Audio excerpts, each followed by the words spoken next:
Hello, everyone, and thank you for joining us for today's webcast. I'm Claire O'Hara, the Wealth Management Reporter with the Globe and Mail, and I'm pleased to be your moderator today. Before we begin, I would like to acknowledge that the Globe and Mail headquarters is located on the traditional territory of the Wendat, the Anishinaabe, the Haudenosaunee, the Métis Nation, and the Mississaugas of the Credit First Nation. Today's webcast is on family business planning and strategies for next generation success. We aren't anticipating any technical issues, but we appreciate your patience should any arise. If you need technical help, please click the help desk icon at the bottom of your screen. During the last 10 minutes of the panel, we will be answering audience questions. And if you have any questions for our panelists, please type them in the virtual Q&A box. On behalf of the Globe and Mail, I would like to recognize Richter for supporting today's event.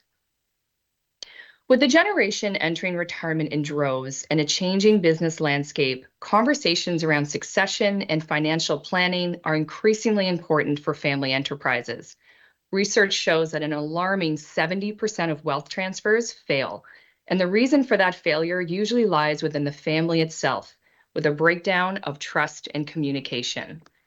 So today, I'd like to introduce our panelists. Tasso Lagios is a managing partner at Richter. Peter Jaskevich is a full professor, academic director of Family Enterprise Legacy Institute at Telfer School of Management. Rohit Chauhan is a Tim Hortons franchise owner. And Karen Alco is the manager of community relations at ABC Recycling. Welcome, everyone, and thank you for joining us. So why don't we just get started by having each of you tell us a little bit about what you do. And I'm going to start things off with Peter. Thank you, Claire. My name is Peter Jaskevich. I come myself from a business family in Poland, grew up in Germany. And as you said, I'm the academic director of the Family Enterprise Legacy Institute here at the Telfer School of Management in Ottawa. I'm here to bridge the gap between the generations. What I and my team are doing is to help the next generation to take on the roles they have to do in the family, in ownership, but also in the business and in wealth, as we have a major transition. And you already mentioned the high failure rate or the high rate of enterprises that have trouble. But we know that the baby boomers are retiring, and 6 out of 10 enterprises in Canada will have to, be handed over in the next decade, and we're here to bridge that gap. Great. And Rohit?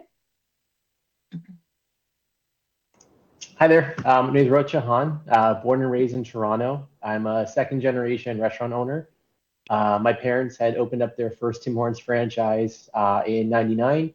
And so I was involved at a very young age. Elementary school, I worked throughout the summers. In high school, I worked weekends. When I went to university, I was working a few days in the restaurant and a few days at school. I was going to commuter school at Ryerson. And then full-time thereafter, I'd run my own restaurant. One of our managers was on maternity leave. And so I was involved from morning to end. I was there 6 a.m. to open if I had to. I was there till 11 p.m. to close. Took care of the scheduling, inventory, ordering, hiring, training, development, merchandising, you name it, literally everything under the restaurant I was responsible for at the time. Then we had about 10 locations, started focusing on more multi-unit operations at that point, got more involved with corporate, involved in many pilot programs that we've done in the restaurants. They've shot 5 or 6 commercials in our locations. I was actually involved in 2 of those commercials. One had aired during Super Bowl back in 2021, which is really cool. And now I'm focusing on growth and development. We currently operate 19 locations within Toronto. Right. Thank you. And Tasso? So I'll start off by introducing Richter, and then I'll quickly introduce myself. So the firm has been around since 1926, long history as an accounting firm, but about 25 years ago, we realized that there was a need in the market for what is called an end-to-end solution, sort of looking at not only the customer from a business perspective, but also looking at them from an ownership and a family perspective and trying to find solutions for the client that's much more strategic, much more aligned with where the owners and the family want to go.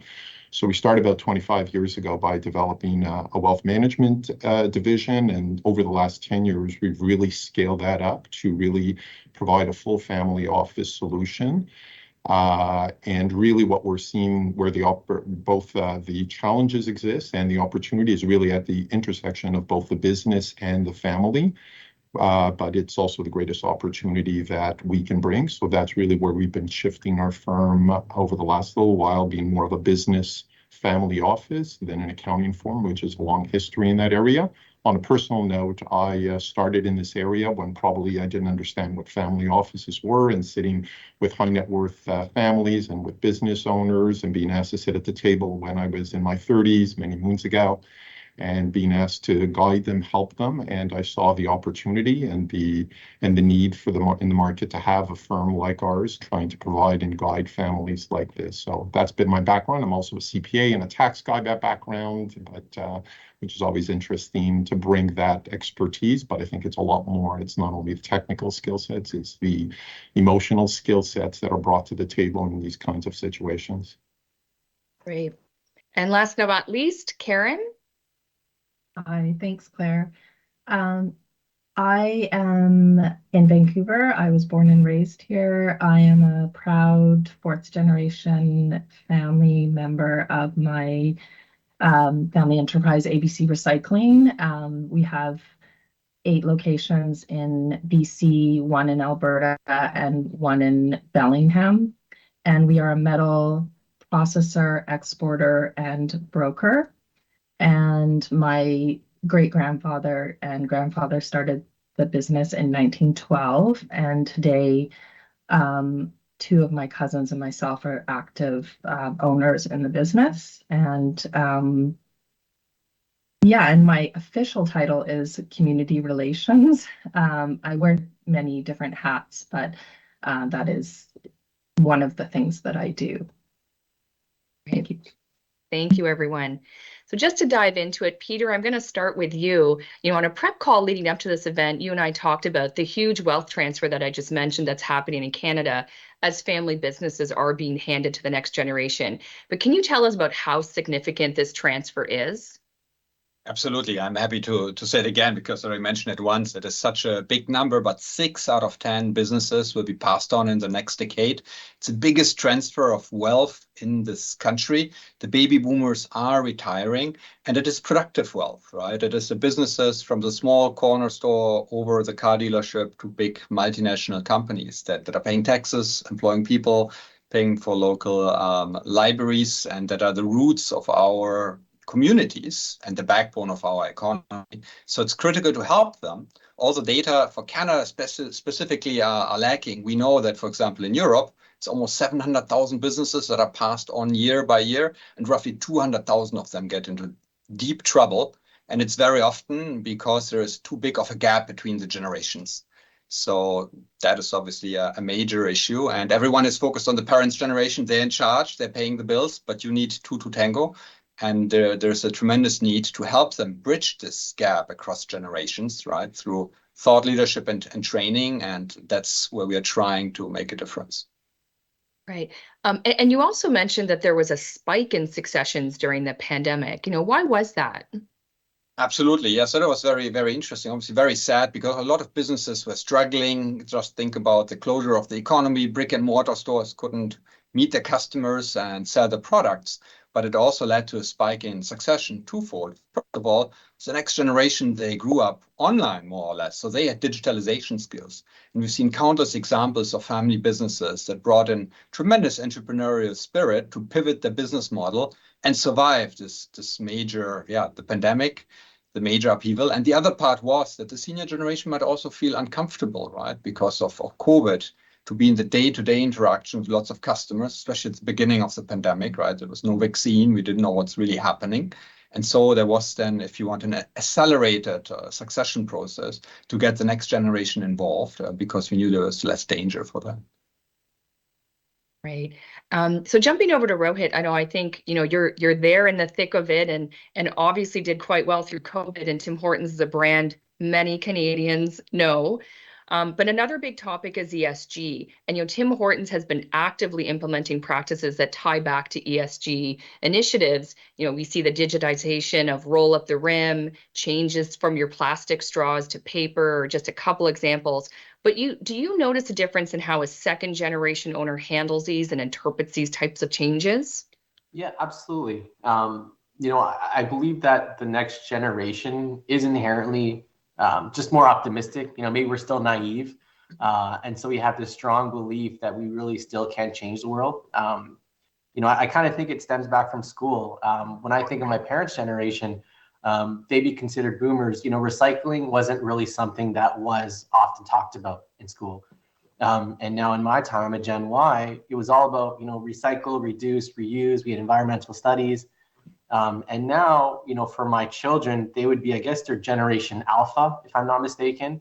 And so I was helping my kids last week on their homework, and it wasn't just recycle, reduce, reuse. It was about different energy sources, finding, gas sources in the home, electricity, water, but then they even start talking about solar energy, and that's kind of a concept when we were younger was, science fiction at the time. And so I think now that Gen X and Gen Y are in a position of power or authority, they really can make those decisions that lead to a more sustainable future. Right. Thank you. So Tasso, I'm going to jump over to you now. We've talked about the importance of adding structure and governance to family enterprises. What are some common examples of governance and structure that you see being added to these companies?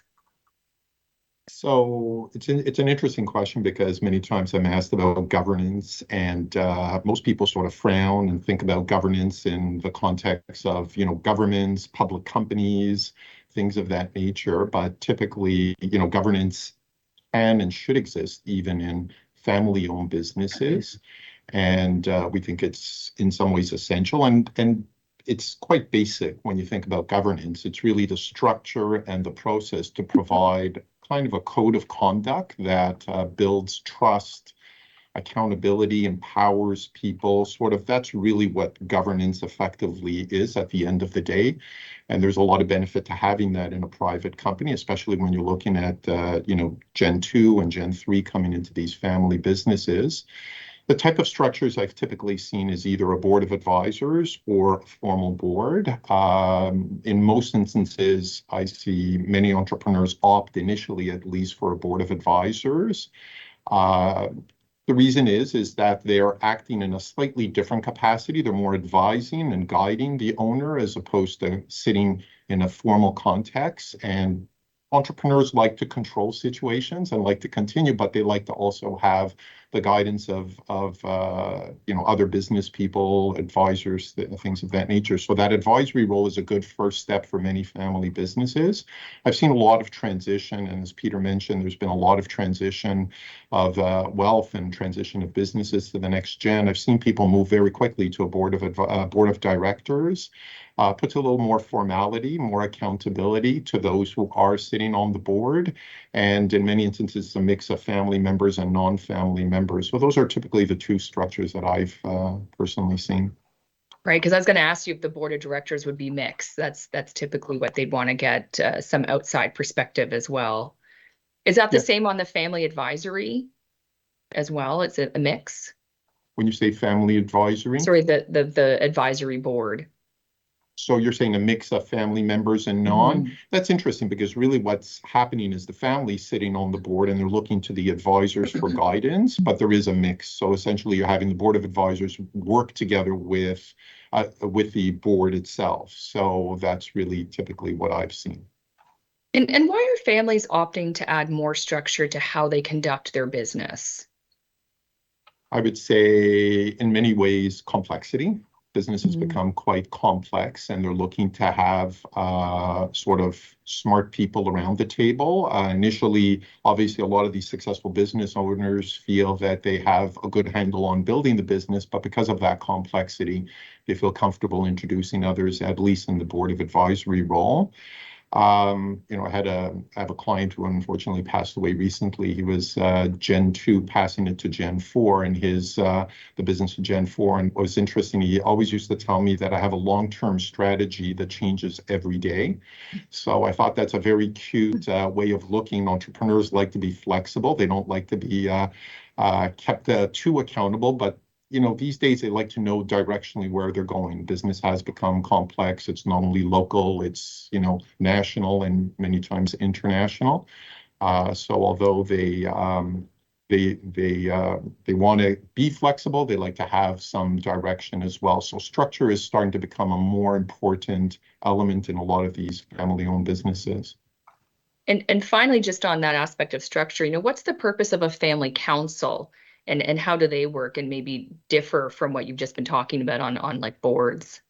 Yeah, so family council. So we talked about, so most people think about structure and governance around the business, which is more, call it traditional. There's a second layer of governance, typically around the family office, which usually is the governance structure around the assets outside of the business itself, and typically the liquidity that they've built, the success they've had, and they want governance around that. But there is another layer above that, which is really around the family itself. And many families are looking to develop family councils that helps them sort of create, first of all, it helps them achieve a number of objectives. Number one, it helps the family stay close together and connected as a family, as a business family, as an enterprise family. And that's important for a lot of them. It helps them define their purpose and their code of conduct vis-a-vis the family. And also, what are the rules of engagement vis-a-vis the family? Like, when should a family member come into the business? These are not things that a board of directors at the business level or a board at the family office level would deal with. And these are areas: how is compensation set for the family members? Should it be sort of as it's done for the professionals and the people outside, or can it be somewhat different? When can they? Are the rules of conduct of coming into the business? Should they be coming in only after they've held a position outside of the family business? Things of that nature are dealt with. Some of the areas are soft, such as team building. Most of these families at the family council are meeting twice a year. Usually, they're in areas where they can bond personally, and that's an important element to family councils as well. So we'll call it the governance outside of the business and the family office. Mm-hmm. Great, thanks. But great overview of the different dynamics there. Karen, another business owner who has sort of firsthand experience, fourth generation. Tell us a little bit about how your family opted to add more structure to the business and what made you go that route. Sure. Okay. So it was about 20 years ago, I'd say, that we were meeting informally in the boardroom, just the family members who were actively involved at the time. And at that time, there were still two third generation family members, one being my mother, one my uncle, and then myself and my two cousins. And it was not going very well. Things began to fracture. Just, you know, uh, it's family, it's complicated. There was conflict, and we weren't able to move forward in a productive way. And so I did some online research, came across an organization formerly called CAFE, Canadian Association of Family Enterprise. Now it is called Family Enterprise Canada. It's our national organization for family enterprise. And through them, just sought out some support. We hired an advisor, a family advisor, facilitator. We went to our first symposium. They have an annual symposium. At the time, it was in Victoria. Long story short, we were exposed to this whole world of, actually, there is a lot of support out there, and a lot of what Tasso was just talking about, like there are structures that you can put into place. We formed a family council. Now we're forming an advisory board, et cetera, and saw the value of doing all these things because we couldn't do it on our own. So that's, in summary, why we chose to put structures in place, because they work. And we're living proof, because here we are, we're functioning, very well functioning fourth generation family business with a fifth generation not yet involved, but we're, grooming them, or at least educating them about the business and exposing them with the hopes that we can continue on to the fifth generation and beyond. Because you're right, it's a lot of hats, when you talk about your mother and your uncle and cousins, and it's not all immediate family members together. So tell us a little bit about what your family council meetings look like. Who attends, what happens, what's the purpose of them? Are the original people still involved? Maybe they're not running the company, but do they still come out to that event? So we're not what you would call a typical family council, and I'll be fully transparent because don't have anything to hide. But basically, we currently, our family council, it's just the fourth generation that meets, and just we made a decision 3 or 4 years ago that was the best way for us to move forward. So the third generation doesn't sit on the family council any longer. They are invited to attend. We have family assemblies and social events. We just felt that as the fourth generation, we can work together more effectively if it's just us. I mean, unfortunately, there's I think some relationships and dynamics that just will never improve beyond where they are at, and that's okay. We've accepted that, and we are just moving forward. So, and we still work with a facilitator, and so that's what it looks like. Great. And we meet biannually, minimally. We try to meet once a year all in person. We don't all live in the same city, so we have some owners who are they're shareholders, they're not actively involved in the business. So, and then we meet virtually once or twice a year. Don't mind, Claire, me making a comment about what Cass said. Sort of like she said, we're not your typical. I don't think there's anything typical about any of these governance structures. It's important to understand that everyone creates what best works for them. Some instances you have, I chair a few family councils, and you have first, second, and third generation sitting. And in some instances, as is in your case, you might just have a single generation sitting at the family council. So it's not so non-typical, your situation, if I may call it that. No, it's great to point out, because everyone's going to have a different dynamic, and I appreciate the transparency, Karen, because it does let us see those differences among different companies. So Peter and Tasso, Karen mentioned she's starting to groom the next generation, and lots of the next gen may be quite young, but what are some of the strategies you recommend for introducing the next generation into a family business? And Peter, I'll start with you, and then I'll jump over to Tasso. Yeah, thanks, Claire. So we have here at the Family Enterprise Legacy Institute, for example, gone with 21 family businesses through 10 years of succession processes, interviewing them regularly and visiting them to really get also the micro interactions over time, the little things, because, it's like a marathon, it's a long process.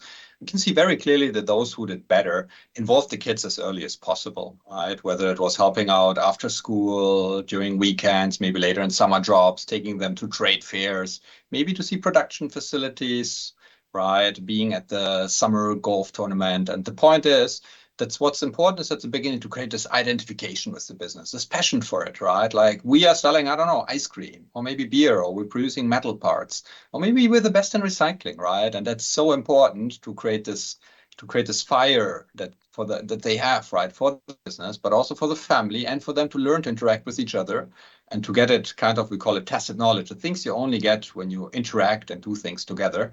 And those families that do that, they do much better, right? Those that, for example, have as a rule, we never talk about the business at home, never at the dinner table, never on the weekend. The kids are supposed to enjoy their lives, do whatever they want, right? they have a much more difficult task later on because something is missing there, this element of identification and being part of it. So the first part is what we are going to kind of say this identification or passion, right? And the possibility to obviously know more about it, find out more. Maybe, like, what are you doing here, right? What is happening here? Why do we go international? What are the problems? So you become familiar with a bit more with operations, with the people, with key stakeholders, and later on, the ability to actually influence it. So that's when they get really hands-on experience, when they're not just observing or at the audience or next to the playing field, but they're literally on it. And I mean, as you have mentioned some amazing examples, Rohit, for example, and you too, Claire, when you talk, for example, about digitalization, but also about ESG, right, or sustainability programs.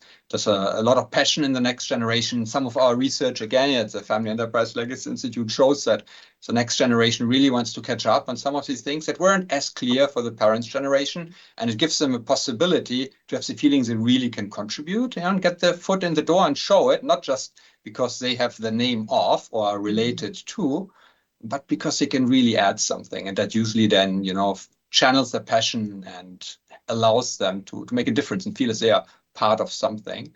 And then, also try to make a bigger impact more generally in the organization. Great. Thank you, Peter. Tasso, anything to add? Yeah, well said, Peter. I would say similar to what Peter described, we look at it as a four-stage process called the 4 I's. So in what we call initiate first. So we don't have identification, but I may make it the 5 stage, Peter. So initiation, which is really starting with education. We think education is very important for the family members who are looking to, potentially inherit or even play a role. We've actually created a 10 modular sort of education program for many of them to learn. We think that's the starting point. Typically in these education or in the initiation stage, we talk about governance, code of conduct, how do we conduct ourselves? It's part of that education. Next is inform, and that's really starting to give them more accessibility at that stage to the family enterprise. And that, again, is at what stage. The family spends a lot of time saying that, at what stage do you start to introduce them to all this? Then it's involve, and really that starts defining the roles of each family member, and ultimately it's integrate. So bring them in for those who want to, and then defining each of their roles. So similar approach to Peter, slightly different structure. Right. Fabulous. Yeah. So I'm going to jump over to... If I may comment on it, but if I may briefly comment on it, Tasso, because it's really great to see the overlap, right? What we just discussed. What I see, and maybe that's for you to comment on, is that very often this identification part, I highly recommend you add it, because we see that having the best practices, it's one thing, but filling them with life, creating this dynamic, right? And the passion to be there on time, to be committed, to be prepared, right? And to go above and beyond. Like a very prominent business owner of a global corporation once said, if we promote the wrong person in the business, I would have to shoot them and then myself, right? Because we need to be the first in the office, the last to leave, and the best ones doing the job, right? And that requires more than just having the structure. But I think we are here on the same page. Fabulous. And Peter, you segued so well into my next question, because I want to jump over to Rohit, who just, told us that he basically was there from, opening in the bakery to closing, wiping down the coffee machines. And, and we, on our prep call, right, we talked a lot about how it's important for family members to receive proper training, because as you were telling me, you were sort of just, you grew up in the stores, and as your parents purchased more, you became more involved at a very young age. And but tell us a little bit about training and why you can't take it for granted that just because you're the owner's son, you're supposed to know everything. Tell us why that's crucial when you're talking about business. Absolutely. I have a funny story. I did share with you guys earlier, and I think it's a great story. I still tell it today when we have new team members joining the business, just how imperative training really is. So, kid you not, I'm trying to set the stage here. 99, I was 13 years old, very first day at the restaurant, brand new baker, brand new oven, brand new team members, brand new guests. Literally the first day, we're hours in, and an order comes up. I think it was an egg salad sandwich at the time.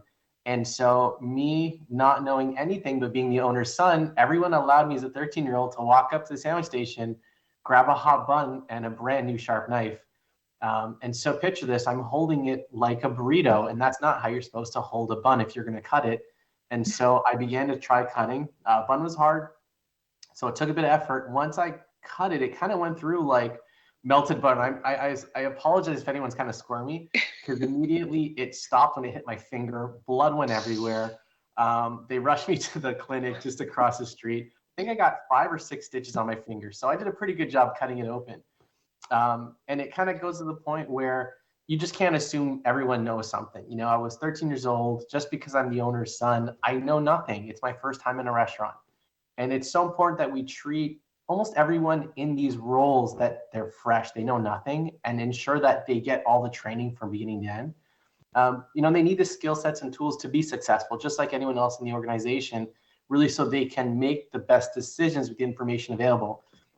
If they don't understand the nuances of the business, they won't be able to give accurate and relevant feedback or make the right decisions that could lead to success. So imperative to train for sure. Mm-hmm. I'm glad that didn't, you know, sway you the other way and run from joining the family business.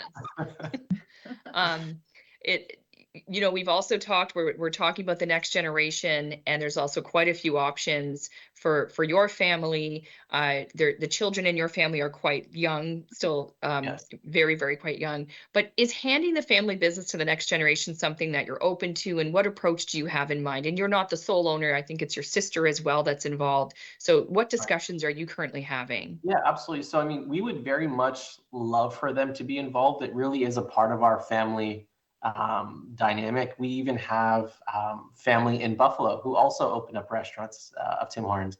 And that really stemmed from them visiting us when my parents were first in it. My parents would be like, you know, it's a great opportunity. You should pursue it. And so a lot of our conversations whenever we met were always just about the business, you know, trading best practices and tips and tricks and things of that nature. And so I think our kids are also exposed to it, mind you, in a different environment than my sister and I were. For us, it was all or nothing. Our parents are going to the stores. There's no one to watch us, so we're going with them.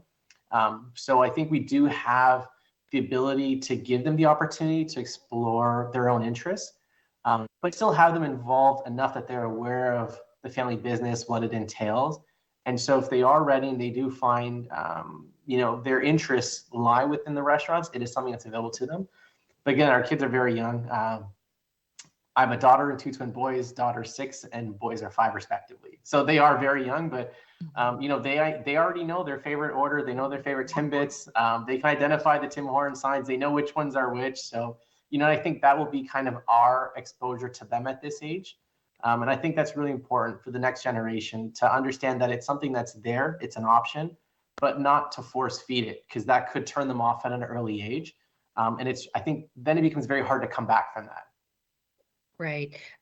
They're not at the sandwich station yet, is what you're saying. No, yeah. Right. Yeah. So another aspect of your ownership is you do have quite a few options, since your family has 19 franchises. And that is a little bit different from your parents' generation when they did start out with one store and your father has gradually expanded that. But walk us through the different options for your kids and your niece and nephew with having multiple franchises. Absolutely. So our approach really would be for them to pursue their own interests and see. I mean, for example, maybe my son, he loves numbers. You know, maybe he pursues something in accounting, and that could be an opportunity where he could do the bookkeeping for the business. So they don't need to be involved, you know, at a decision-making level or the operations, but they could still have, you know, facets within the organization or the company. Maybe my nephew or my niece, maybe she'll love to be more involved with people. She'll take an HR role. And so there are a lot of opportunities within that. If my son is more mechanically inclined, maybe he'll look into the equipment repair. And with the 19 locations, the different kinds of equipment, you know, there's a lot of opportunity there. And if they can work together, I think that would be kind of like an ideal scenario for us. But I mean, let's just say they don't get along and they decide that they want to try running their own. With 19 locations, we still do have the opportunity to kind of split them up accordingly. maybe each individual gets a couple locations that they can run on their own, and then see where they can grow those restaurants on their own. But regardless, one of the nice things about being in that franchise model is they still need to get vetted through our corporate head office, RBI. And so that ensures that, it protects the brand, that all the operators meet their minimum requirements. So it can't just be, my son, he's interested, let's throw him in the restaurant. No, we need to make sure that he is fit. There's certification that he needs to go through, or she would need to go to, if it's a daughter or my niece, to ensure that they do have the ability to run restaurants. Great. Thank you for that overview. Sure. And so, Tasso, as Rohit just pointed out, there are multiple options that families can look at when it comes to succession. Walk us through some of the different options that you've seen. Sure, Claire. So I look at succession in a slightly different way. I look at succession as three possible outcomes, and they're not all mutually exclusive. So in some instances, there's a family member. Next gen could be skipping a gen and going to the one after that, but succession could be just transitioning to another generation within the family. A second approach could be professionalizing the organization. So no family members interested in the business, but they want to continue to maintain the business within the family as owners. And they sometimes turn to professionals, and they incentivize the professionals and ensure that they interests are aligned between the family as owners and the professionals who are now running the business. And the third is even partial monetization, or even a full monetization. I look at succession a little bit different, and I had a client who had a very successful business, sold it during COVID. It was in an industry that did very well during COVID. And his decision was, he was third generation, did not see any of his children coming into the business to take over. And his succession plan was to transition wealth to the next generation and allow them to take the money that he got on the transaction and allow them to pursue their own passion. So I look at succession a little bit different, and you can have a combination. I've seen clients have a child come into the business, circle them with professionals who are well suited, and a partial monetization so that they can take the wealth that they've created, converted into liquidity as well. So it's a combination of those three. It's great to see that selling the business is not necessarily seen as a failure, that there are some owners who would see that as part of their succession plan because they do want the wealth for their kids to start something else. So that's great to point out that it doesn't. About a dozen years ago, I was interviewed on business succession, and I converted the article into wealth succession, because that is really what this is about. It's taking your wealth that you've created, and it can take many different forms and allow it to go to the next gens. So Karen, you've kind of given a little bit of color about your family's company, but what option did your family go with when it came to succession? And maybe you've touched upon the next gen as well. You can maybe talk a little bit about what you hope to see as well in the future. So the option that we took from the third to the fourth is, my uncle was running the business third generation and passed the reins to one of my cousins, who's our CEO, and my other cousin is the COO. The rest of our executive team is comprised of non-family members. So the option was, it's a hybrid of family, non-family leadership. And as far as the next generation goes, a little bit like Rohit was talking about, the next generation, quite young. Ours ranges in age from 4 to 24. And so we have a family employment policy in place, which clearly defines, what the requirements are for a family member to join the business, et cetera. And we have a compensation policy, et cetera. No fifth generation family members are actively involved at this point. And as I think Rohit touched on, there's no pressure either, but there is that we've begun to expose them and to the options and opportunities, and at least educate them on how to be responsible owners, whether or not they are active owners. So it kind of remains to be determined. I mean, also I should point out our fourth generation, it's a little bit unusual. Our CEO and COO, who are brothers, there's a big age difference between them. So the current succession plan actually is my cousin, who's our COO, is being groomed to be the next CEO because of that big age gap. And so that is the current succession plan. Interesting. I'm actually going to jump into an audience question because I think it just fits into what Karen was talking about. And Peter, I'll throw it to you as well because I was going to ask you a little bit of continue on about succession. But how do families address next generation members who either have no interest or no skills to actively participate in the ongoing family business operations? So I think it's actually the perfect situation, right? I mean, if they have no interest and no skills, then they won't be involved. So I think it's very easy. The problem is if you have people who have no skills and really want to be involved, right? So in a way, this is usually the problem. So I think there's no problem here. I think it's perfect, right? There's actually no disagreement on either side. So that situation is easy.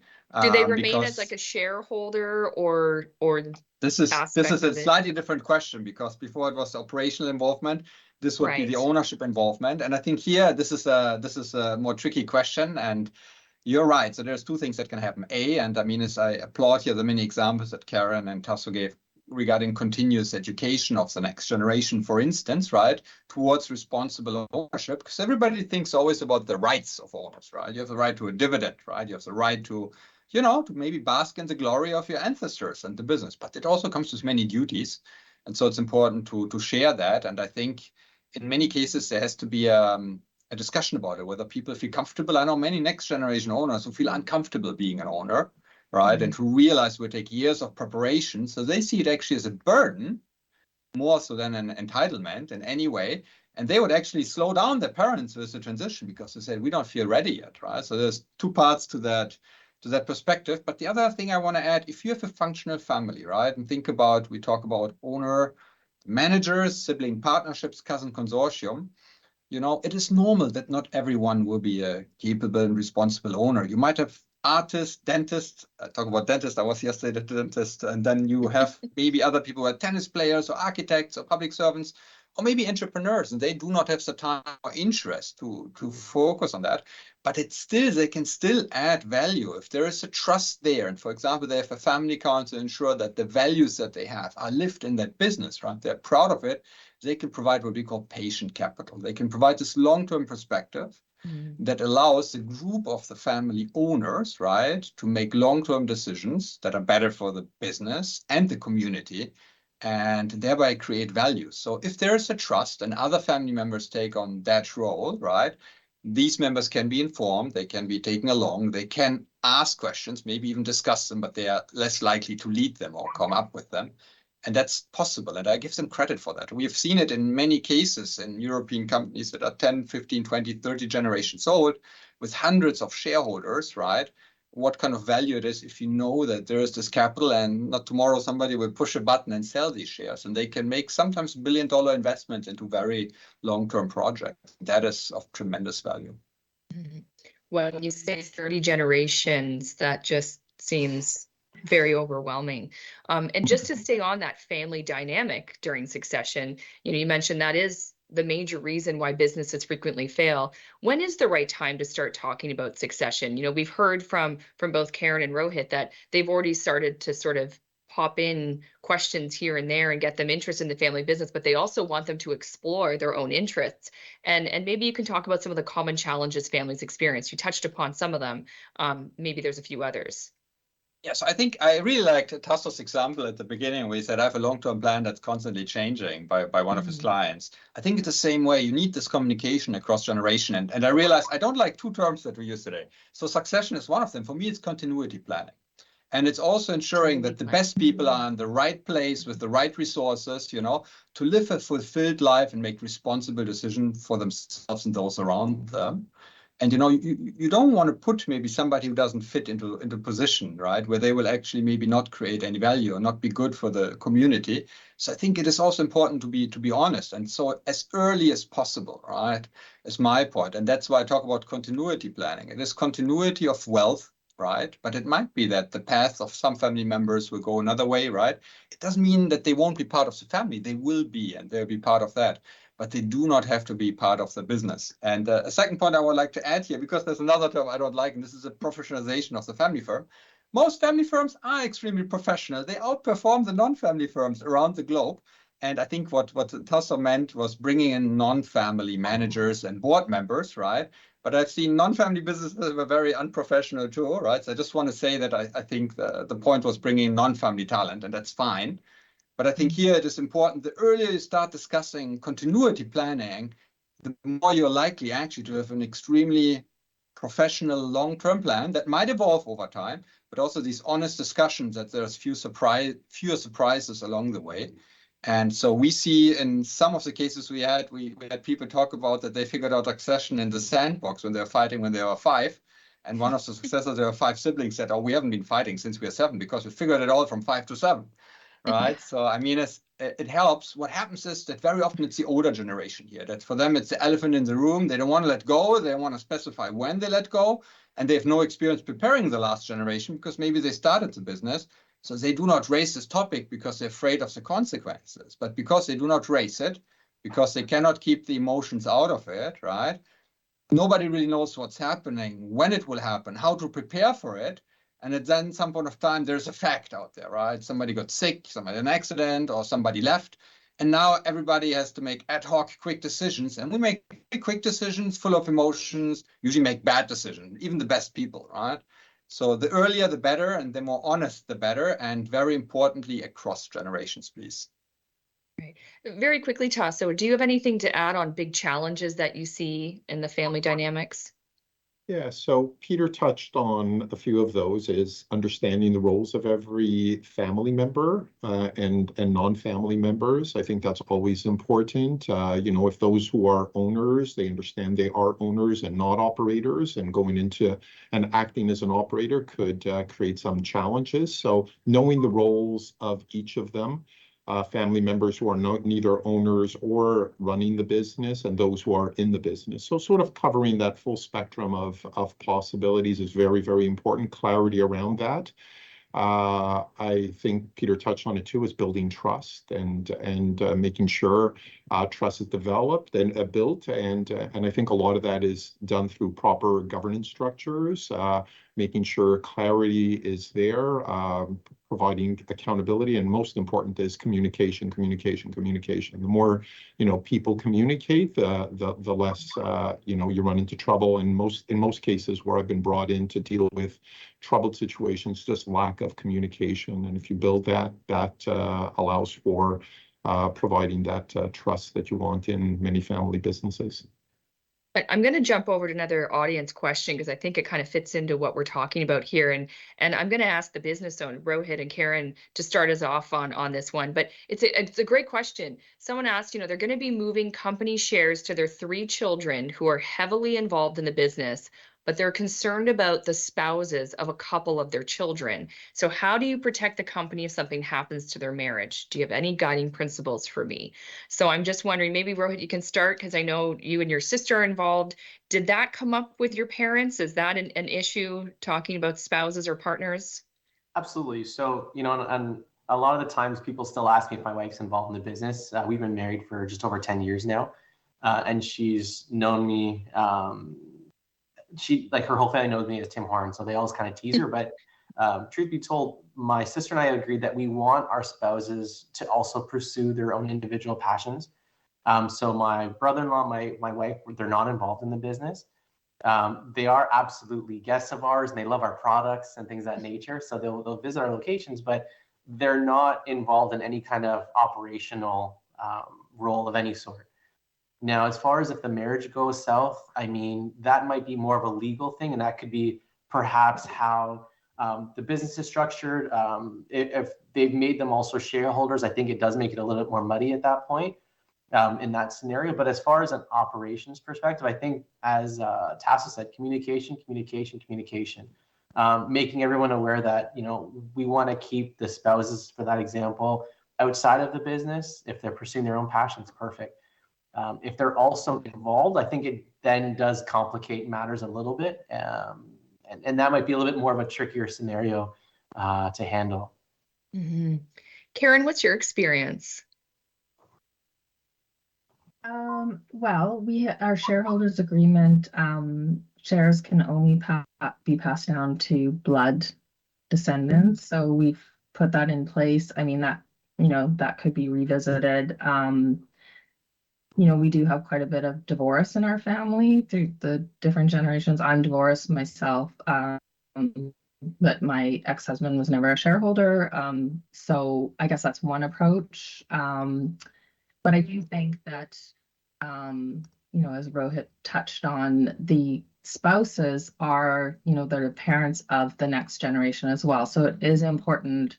Although, you know, my ex-husband was never a shareholder, he was included in any family assemblies, social gatherings, exposed to the business. I think that's really important. But I guess, yeah, every family chooses to approach it from a different perspective. I mean, maybe I can speak from the perspective of, like, you know, you never enter into a marriage knowing that you're going to get divorced. You think it's going to be forever. So I'm hearing the audience, the question. I mean, I guess it's, unfortunately, that's a reality and there is concern. So I guess just get really good legal advice. Maybe Tasso can speak to that. Yeah, But I mean, you can't help but think, Tasso, about the popular TV show where one of the children is going through a divorce, and the business owner, the father, is kind of taking sides with her ex-husband to be. So I think everyone's mind goes to that very wild scenario. But yeah, do you have any thoughts, Tasso, on this question? I obviously some thoughts on the matter, and I think the important thing is starting to educate sort of the next gen who will inherit some of these assets. And divorce is a possibility of entering into a prenuptial agreement, a post-nup. Many families actually put it within their family charter, their family constitution, as a mandatory thing that you're coming to a lot of wealth, and accordingly, that's something that all family members should consider, or must. In many cases, it's actually a must, not an option. That as a significant wealth gets transitioned, they want to make sure that it stays within the bloodline, and accordingly, prenups and postnups or prenup more importantly than postnups, are considered. I don't know, Peter, if you have any comments on that. So I think this is a great point. I was nodding because you ticked off some of the points I had ready, but I think our research at the Family Enterprise Legacy Institute, for example, shows that very long-lived families that were on average 16th generation, they actually integrate potential in-laws very early. You have a family, I'd say, of 4 siblings. They get married, and every generation you have 50% of new blood, right? But then you have 5 families there with different communication patterns, different values, right? Growing up in cities or in rural areas, maybe in different countries, maybe different religions or different spirituality. So we have seen that they actually try to bring on potential in-laws when they are kind of still, let's say, boyfriends or girlfriends on holidays. They bring in facilitators to help with communication differences, to discuss value difference, to ensure that everyone is on the same page in terms of communication, going back to Tasso's great point with communication, because they know that in-laws can be a tremendous asset and resource, but they can also cause trouble. And regarding the other points, the legal points that were mentioned, I mean, as I know of some companies that have the prenuptial agreement also part of the bylaws of the organization. So it is very common to preserve that wealth for the next generation. And to be honest about it as early as possible is common. Great question. Thanks for your answers. I'm going to jump, you know, we are running down. We have about 6 minutes left, so we certainly want to get to some of our virtual audience questions.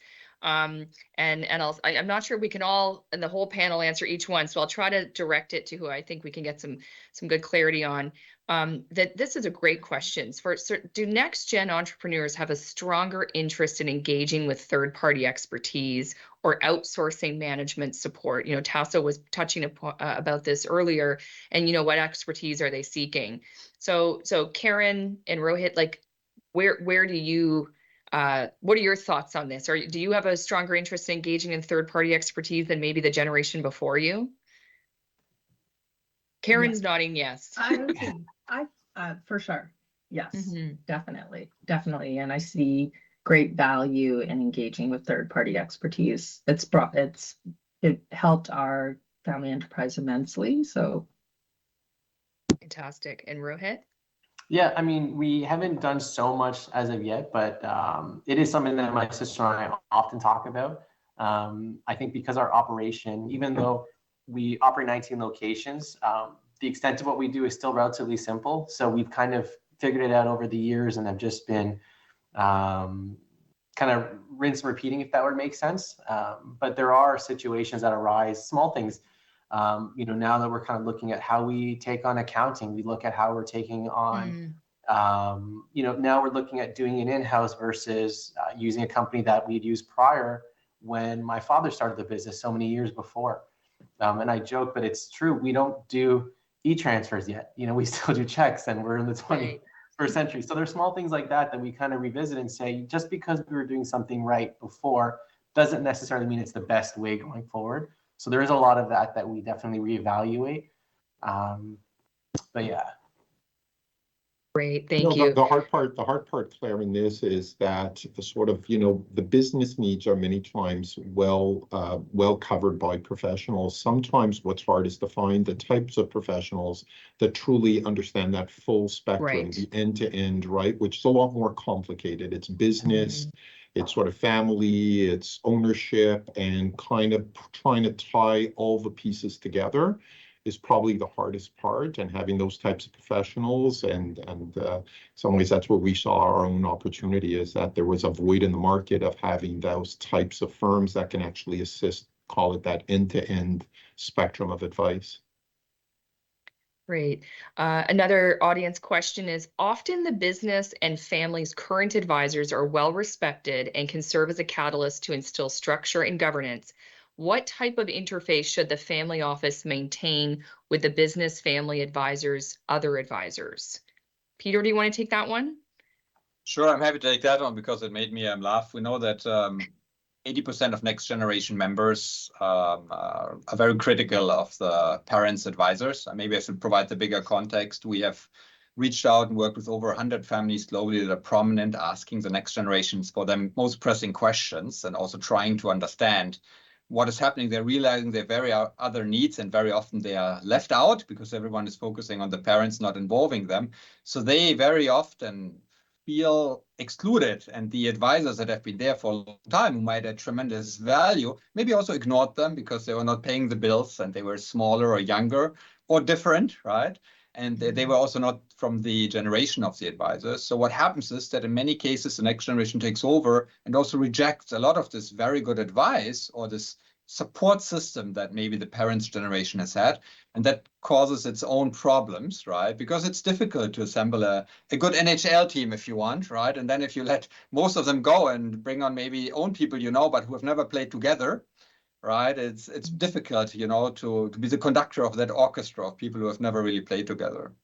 So there's an issue. And in family offices, this issue is very often actually even bigger, because 75% of family offices do nothing in terms of next generation education development. I mean, we are focusing here at the Family Enterprise Legacy Institute on training, hands-on training, and family offices are so often focused on the financial aspects that they neglect it. But the next generation very often even less identifies with the family office, because it's just usually a high floor in a beautiful high-rise building, but it's more difficult to identify with it than it would be with ice cream or beer or, I don't know, metal parts or whatever the family business might have produced. Great. We're very close for time, but Tasso, I'm going to squeeze one more in. Sometimes family have certain traditional ways of functioning. How do you advise businesses in a manner that is relevant and sensitive to each family's culture and expectations? See if you can do it very quickly, 30 seconds. Yeah, 30 seconds. Look, culture is always important in dealing with sort of these types of ways of functioning. As I mentioned, I think earlier, is that this is a bespoke solution, right? All of these, and it takes into account many different factors, including how a family wants to operate with with their professionals and with the governance structure that they want to set up. Great. Thank you so much. We're going to have to leave it there. On behalf of the Globe and Mail, I would like to thank Peter, Rohit, Karen, and Tasso for joining us today. It's a fantastic conversation. I would also like to thank everyone in the audience for attending and sharing your questions. I apologize that I didn't get to every single one, but I'm sure if you really need to find out an answer, Tasso or Peter or Karen or Rohit would be more than happy to answer through email. And of course, Richter for supporting today's event. We will be sharing the link to the recorded webcast in about 1 week. And again, thank you to everyone and enjoy your day. Awesome. Thank you so much for having us. Thank you, Claire. Yeah, thank you.